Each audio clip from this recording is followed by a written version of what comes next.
is Rose Hermiller, and this is News 6. The program this week is brought to you by the students of the 6th grade of Miller City School. We 6th graders have a lot of things happening in our classroom. We made a timeline that goes from 100 AD to 1300 AD, as well as a flag made from loops of red, white, and blue construction paper. But the most exciting thing is the 5th and 6th grade basketball tournament. This year, we found out that between the 5th and 6th grade classes, we had some very good and very challenging basketball players. On the 6th grade boys teams, the captains were Kenny Hermiller for Team 1, Marty Warnament for Team 2, and Jeff Neese for Team 3. The 5th grade captains were Jeff Hermiller and Lenny Hermiller. Each 5th grader played each 6th grader. The basketball tournament was held on February 7th and 9th, Monday and Wednesday. And now here's Pam Veroff with more news about Miller City School. Thank you, Rose. Did you ever help someone take apart a pig's eye? Our class had 3 of them that we had a chance to dissect. The students in the class reacted in a number of ways, everything from enjoyment in participating by Keith Iden to making Joan Schrader's stomach turn.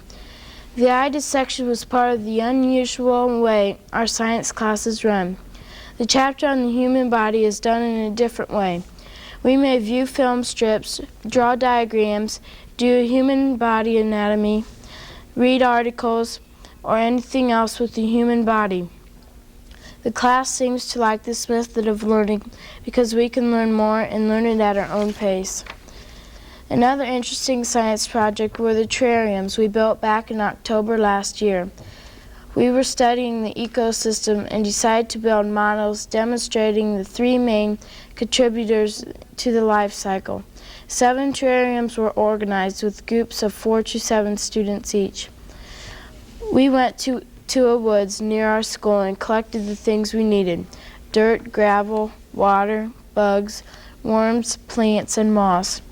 Now, after 5 months, with the afternoon sun streaming through the windows of our room, the terrariums still show signs of growth. We also did something kind of unusual in our English classes. One of our assignments was to give a clear and concise explanation of how to make something. Some interesting explanations were given. Different members of the class showed us how to build a propelled record player, a homemade birdhouse as good as any in a store, and a model car that doesn't come out of a box. One of the girls even made some strawberry jello, and a few people got to taste it when it was done. It was another way to learn without using a book. Now, here's Rick Thornton to tell you about some of the things and some of the people around Miller City. Thank you, Pam. In our community, 3 men, Louis Nort, John Barloggy, and Ferd Ball, all have something in common. They all collect, among other things, Indian artifacts. Louis Nort walks along the hills in the nearby fields to look for arrowheads because the fields were swampy when the Indians roamed. Once, in 20 minutes, we found 5 arrowheads and an Indian stone knife.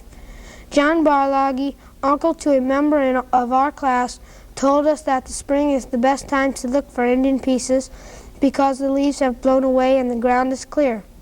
The farmers are also plowing the fields and the pieces turn up. Learning about the Indians is fun, but Ferd Ball does more than just collect Indian articles. He also collects precious stones and all kinds of other rocks.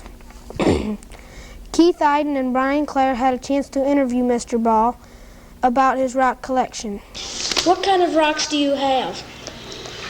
Well, I have a variety of rocks. My main interest in collecting rocks is to collect minerals.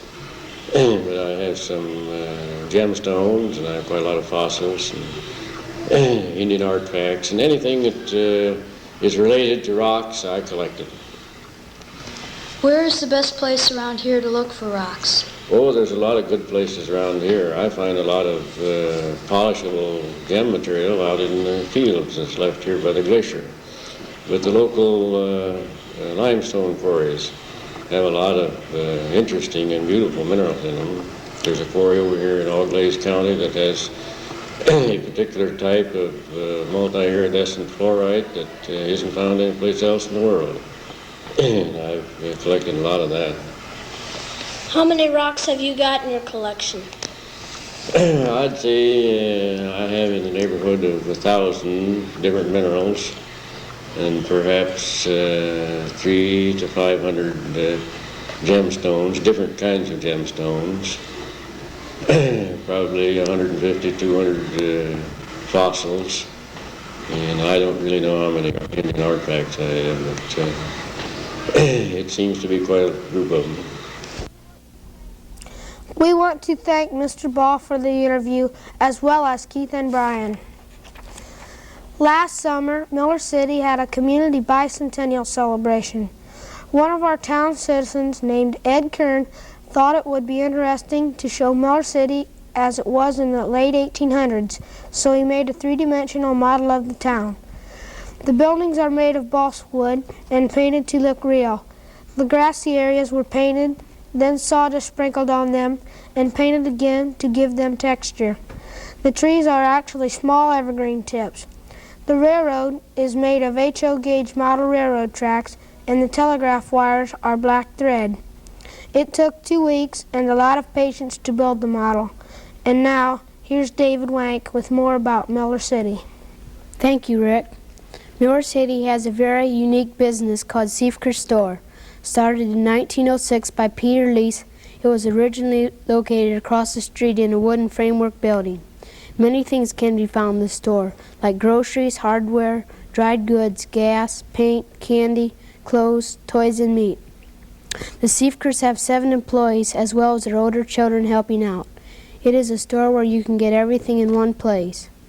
An important part of the business is that they do their own meat processing, cutting, and wrapping. People come to buy meat all the way from Columbus. Siefkers is friendly, so if you're ever in Miller City, stop by. WPMN are familiar letters to many people around Miller City.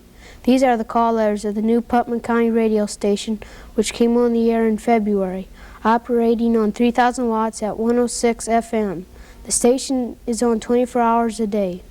Robert Triplett is general manager, Doug Triplett is program manager, and Dave Russell is program director. Karen Ballball made a picture of the new station. And now back to Rose. Well, that about wraps it up from the Miller City New Cleveland School District. From the students and teachers, have a good day.